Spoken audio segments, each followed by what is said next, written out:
মই হৈছে এখন ঘৰৰ বোৱাৰী, এজনী পত্নী আৰু এজনী জীয়ৰী। হয়, মই মোৰ মানুহজনৰ লগত আমি ছাইডত আছোঁ, তিনিচুকীয়াত আছোঁ। আমি এনেই ফূৰ্তিতে অহা নাই, আমি কাম কৰিবলৈ আহিছোঁ, কাম শিকিবলৈ আহিছোঁ, আমাৰ ভৱিষ্যত বনাবলৈ আহিছোঁ। মানুহে কয় যে বাগানত কি কাম নাই নেকি, যে তহঁতি তাত গৈ কিনে আছ। হয়, বাগানত বহুত কাম আছে, কিন্তু বাগানৰ হয় বুলি যে বাগানতেই কৰিব লাগে সেয়া জানো কোনো কথা হয়? মই মোৰ মানুহজনৰ ভৱিষ্যত বনাবৰ কাৰণে তিনিচুকীয়ালৈ আহিছোঁ, কিবা কাম শিকি আছে মোৰ মানুহজন, যাতে আমাৰ ভৱিষ্যত ভাল হয়।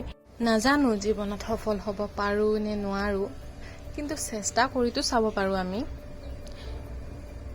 সেয়াই আৰু চেষ্টাই কৰি আছোঁ। যদি জীৱনত সফল হয় তেতিয়াহ'লেও গম পাব, যদি সফল নহওঁ তেতিয়াহ'লেও আপোনালোকে গম পাব।